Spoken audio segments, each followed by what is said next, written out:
Morning news India पर आपका स्वागत है दोस्तों। आज स्वागत का मन भी नहीं, दिल में एक दर्द है, बहुत कसक सी इस बात का। और कसक और दर्द सिर्फ इसलिए है कि जोशीमठ जो भारत का गेटवे ऑफ हिमालय कहता है, आज तकलीफ में, आज दुख में, आज दर्द में है। वहां के लोगों को पीड़ा है, उनका घर उजड़ रहा है, मकानों में दरारें पड़ रही है, जमीन दरक रही है, पहाड़ नीचे सरक रहा है। जोशीमठ पूरी तरीके दस्तकने को तैयार है।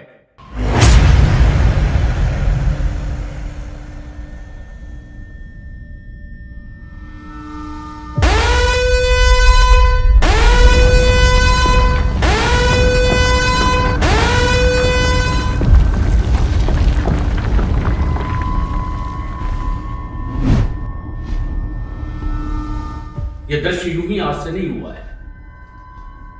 बताया जाता है कि 500 मीटर लंबाई के जो एरिया के अंदर, इस जोशीमठ के अंदर लैंडस्लाइडिंग का जो मलबा था, उसके ऊपर इन सबको बनाया गया। लोगों ने अपने घर बना लिए।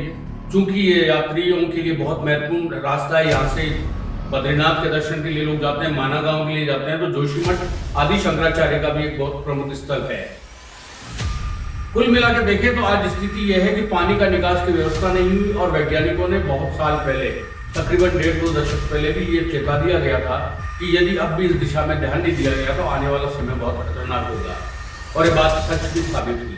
केदारनाथ में जो त्रासदी हुई उसके बाद भी हमने सबक नहीं लिया। और पहाड़ों का जो इलाका है, पहाड़ी क्षेत्र के अंदर पानी पहाड़ के अंदर जाता रहता है और ये पूरा इलाका इस तरीके का है। यहाँ पहाड़ ठोस अरावली की तरह पहाड़ नहीं है। यहाँ पहाड़ों में कच्चापन है, पानी रिसता जाता है, धीरे धीरे वो जगह लेता है और वो नीचे की ओर बैठना शुरू हो जाता है। यही स्थिति सभी वैज्ञानिकों ने अपने अपने रिपोर्ट में दी है और उन्होंने माना है कि जोशीमठ के अंदर सीवरेज की जो प्रॉपर ड्रेनेज नहीं है, वो भी एक इसका बहुत बड़ा कारण है। खैर, अब इन कारणों का वक्त गुजर चुका, अब है सोचने और संभलने का, जोशीमठ को बचाने का। आज हालत ये हो चुकी है कि जोशीमठ पूरे संकट में फंसा हुआ है। प्रशासन ने 678 जो निर्माणाधीन परिसर है, जिनमें होटल भी शामिल है तो लोगों के घर भी शामिल है, इनको बिल्कुल अनसेफ माना है, डेंजर जोन में माना है। और इनमें से 4000 लोगों को दूसरी जगह शिफ्ट भी कर दिया गया है। उत्तराखंड के जो मुख्यमंत्री है, उन्होंने आपदा कोष से 4000 रुपये महीने की किराया भी उन प्रत्येक पीड़ितों को देने का निर्णय किया है। ये सिर्फ एक मरहम लगाने के लिए है। जिसका जन्मभूमि से नाता टूटता है उसका दर्द वही जान सकता है। जम्मू कश्मीर के पंडितों से पूछ कर देखो उनका दर्द कितना है जब कश्मीर छोड़ कर निकल कर आए। आज भी पूरे देश और दुनिया के अंदर वो पुनर्वास के लिए, अपने पूरे पुराने गौरव में लौटने के लिए तड़प रहे हैं। ठीक जोशीमठ के लोगों के साथ भी है। पहाड़ी लोग बहुत भोले होते हैं,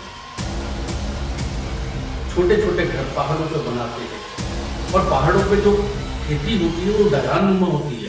इतने मेहनती लोगों के साथ में ये ईश्वर ये क्या कर रहा है कि पूरे जोशीमठ को बिल्कुल मिट्टी में धमेसने के नीचे ले जाने की तुमने तैयारी कर दी। और आज स्थिति ये बन चुकी है कि जोशीमठ पूरी तरीके से खतरे के मुहाने पर पहुंच चुका है। प्रशासन ने 3 तरीके के जोन को डिवाइड किया है, डेंजर जोन, बफर जोन और जिसे सेफ जोन।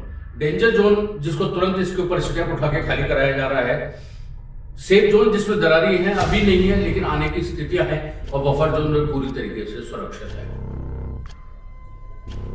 पहाड़ों की एक क्षमता होती है, ताकत होती है, लेकिन पहाड़ों पर जब अनावश्यक रूप से दबाव डाल दिया जाए या पहाड़ों से जब प्रकृति से जब छेड़छाड़ की जाए, तब तक प्रकृति अपना रूप दिखाती है, जैसा जोशीमठ में भी अब सामने आया। और केवल ये जोशीमठ ही नहीं है, वैज्ञानिकों ने जोशीमठ के बारे में नहीं चेताया है।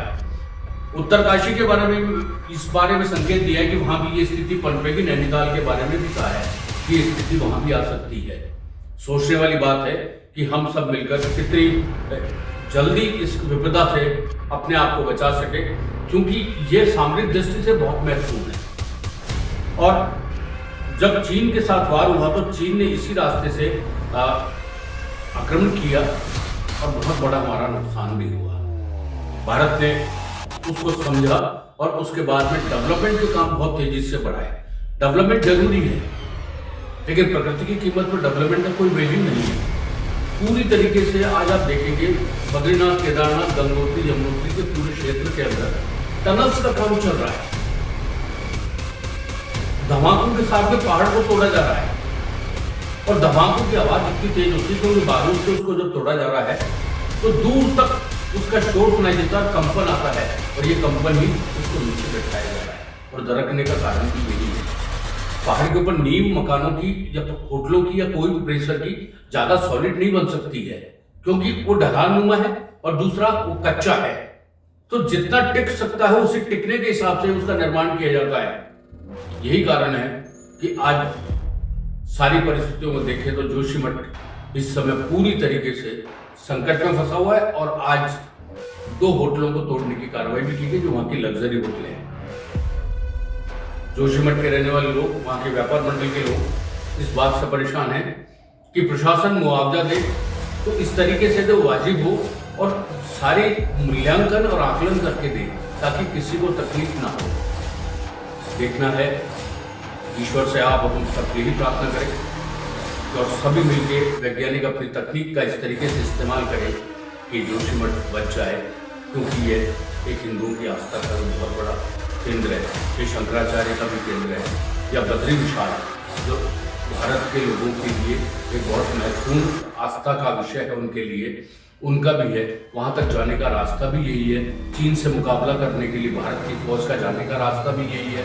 माना गांव जो भारत का अंतिम गांव है वो जोशीमठ से लगभग 35-40 किलोमीटर की दूरी पर वो है।